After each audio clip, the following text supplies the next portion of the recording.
Donc bonjour à tous. Nous, on a eu la chance de pouvoir demander à une logopède, on lui a posé une question et on lui a demandé si elle connaissait un lien quelconque entre le bégaiement et l'inhibition. Donc on va regarder sa réponse. En toute honnêteté, je ne suis pas spécialisée dans le domaine du bégaiement et j'ai jamais suivi de patient en fait qui présente un bégaiement. Mais ce que je peux faire, c'est des suppositions. Donc voilà, je dirais que peut-être les capacités d'inhibition fonctionnant un peu comme, allez, on va dire un frein ou une limite. Je me dis que peut-être que si les capacités d'inhibition sont vraiment peut-être trop réactives chez un patient qui présente un bégaiement, peut-être que ça freine aussi ou ça limite les mouvements de la parole. Donc voilà, c'est peut-être une supposition que je fais, mais voilà, c'est plus moi qui me pose la question que vraiment pouvoir y répondre en fait. Donc c'est suite à cette réponse ambiguë de la logopède qu'on a voulu plus investiguer le sujet entre lien, inhibition et bégaiement. On sait que l'inhibition, c'est un terme très large et qu'il y a différents types d'inhibition.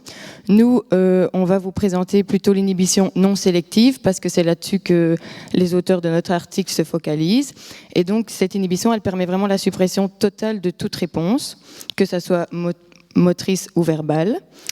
Et voilà. Jusqu'à présent, les études qui ont été faites, elles se basaient sur l'inhibition non sélective, mais plutôt motrice. Donc le patient devait par exemple inhiber un mouvement de son bras pour appuyer sur un bouton d'arrêt, comme vous voyez sur le slide, mais pas verbal. Et donc les données sur l'inhibition non sélective motrice sont précieuses, mais elles ne sont pas forcément toujours généralisables au processus verbal qui nous semble plus intéressant dans le cadre du bégaiement.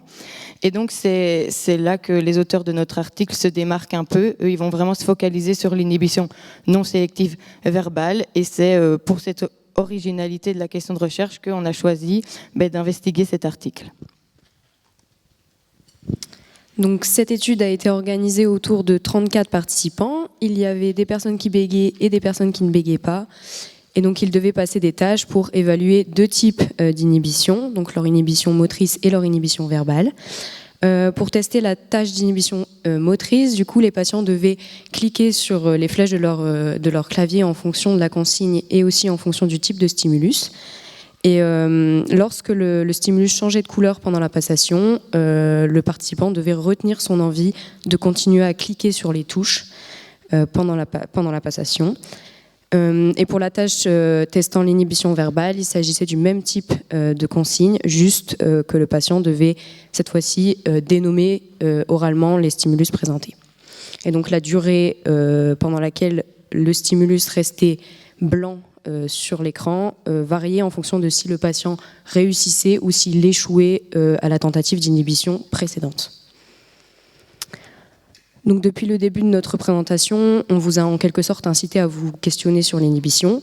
Nous, on a eu cette même démarche aussi de notre côté et on en est venu à nous dire que ici, tout le monde sait grossièrement que le bégaiement, c'est un trouble de l'affluence verbale. Et donc, on supposait que les latences d'inhibition verbale chez les personnes qui bégaient seraient potentiellement plus lentes que chez les personnes qui ne bégayaient pas. Ce que j'entends par latence d'inhibition verbale, c'est la durée, le délai entre la présentation d'un stimulus à l'écran et la réaction du patient face à ce stimulus. Et donc nous avons vu ici que les auteurs ont réussi à déconstruire notre fausse croyance en montrant qu'il n'existait pas de résultat significatif entre du coup les latences d'inhibition verbale et le bégaiement. Et pour la seconde question de recherche que les auteurs se sont posées, nous nous sommes dit, étant donné que pour la plupart des pathologies que nous avons rencontrées, plus elle se révélera sévère, plus les signes cliniques qui lui sont associés se manifesteront de manière intense. Ici, on a appris avec cet article que ce n'était pas le cas dans le cadre du bégaiement. Pour répondre à cette question, les participants ont dû remplir le SSI4. Donc, c'est un instrument qui permettait de quantifier les problèmes vraiment à proprement parler autour de ce bégaiement.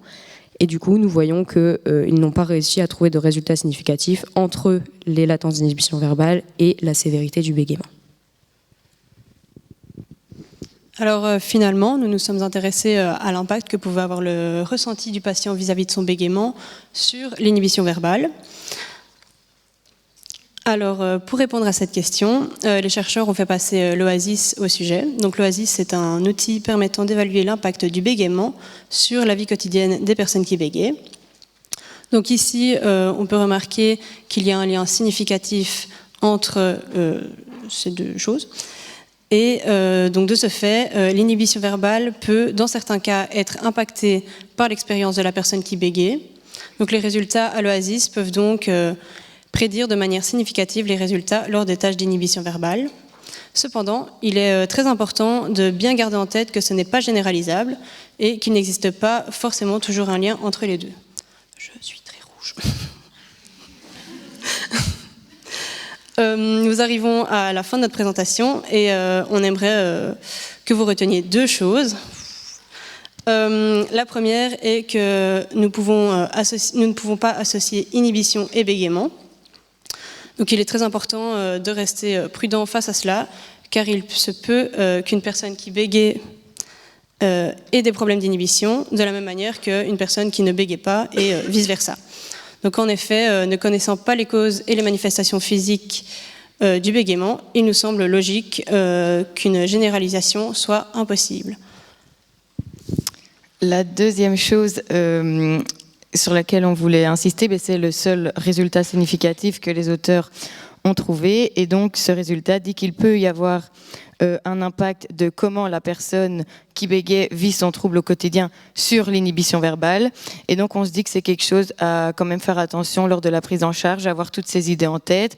On se dit que travailler sur le ressenti du patient par rapport à son bégaiement pourrait peut-être avoir des effets positifs sur la prise en charge qui se fait en même temps, parallèle ou par la suite. Donc voilà, on vous remercie de votre écoute.